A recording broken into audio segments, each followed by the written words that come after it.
The elephant's child. And 4 times the elephant had no trunk, only a bulgy nose as big as a boot. He could wriggle it from side to side, but he couldn't pick anything up with it. But there was one elephant's child who was full of satiable curiosity. Curiosity. That means he asked ever so many questions.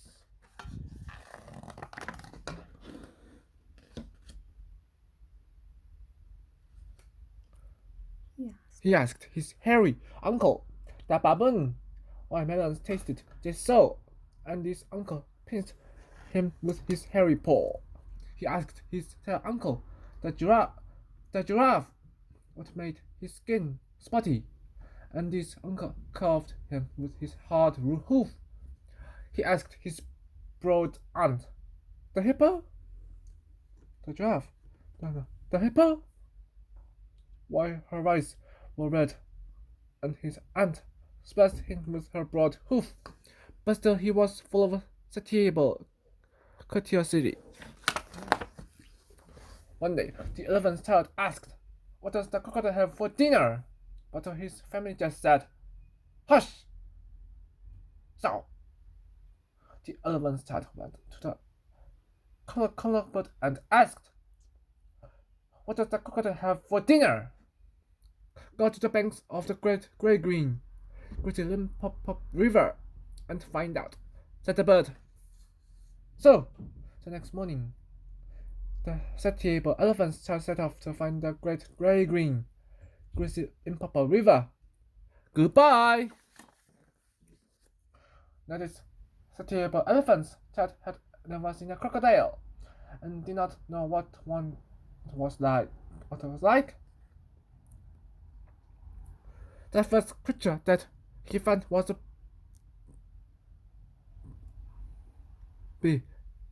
bi-colored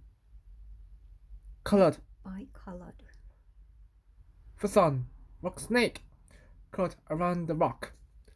"Excuse me," said the elephant's child, "but have you seen such a thing as a crocodile around here?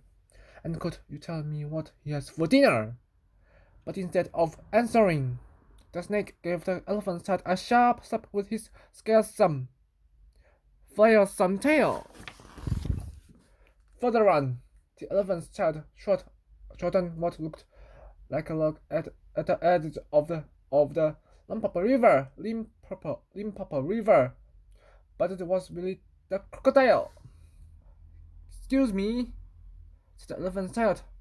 "Have you ever seen such a thing as a crocodile around here?" The crocodile said, "I am the crocodile." "Then, will you tell me what you have for dinner?" gasped the elephant's child.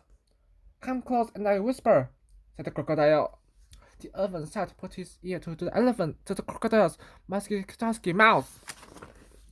At once, the crocodile caught the elephant's child by his little nose. "Today," he said, I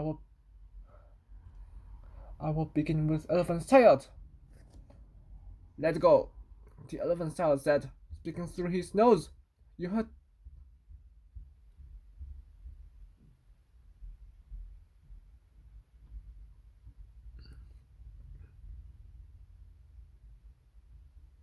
no.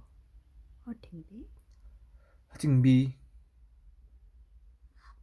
Then the big crocodile was on rock. Snake shouted, "Pull, or you will be in the river before you can see." Jack Robinson.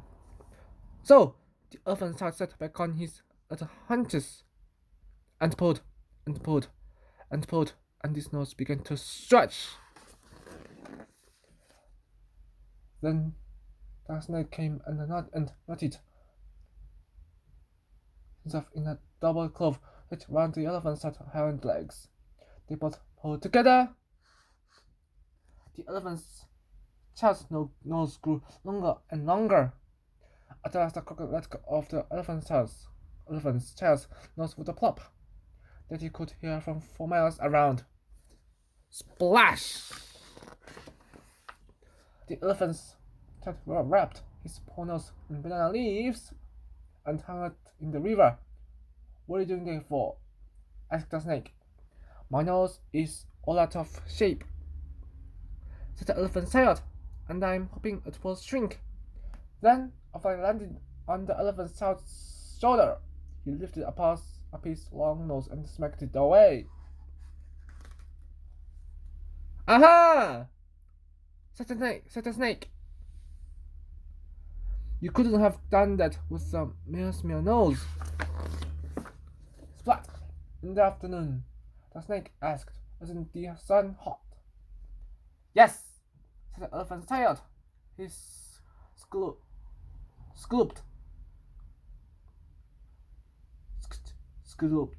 up some mud from the riverbank and slushed it on his head.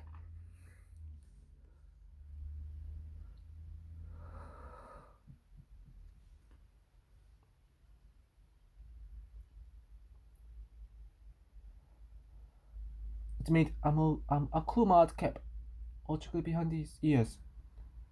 Aha! Said the snake again. You couldn't have done that with a mere small nose. You alright? Said the elephant's child. And now I think I'll go home to all my dear family. So, the elephant's child went home, frisking and whisking his new long nose, which we now call a trunk. When he wanted food to eat, he pulled it from a tree.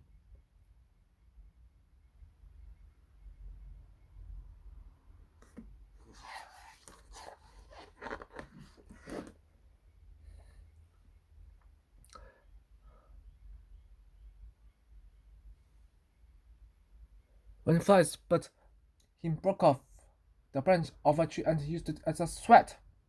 Swish! When he felt lonely, he sang louder to himself than his trunk. When he reached home, the elephant sat and curled his trunk and said, How do you do? What have you done? What have you done to your nose?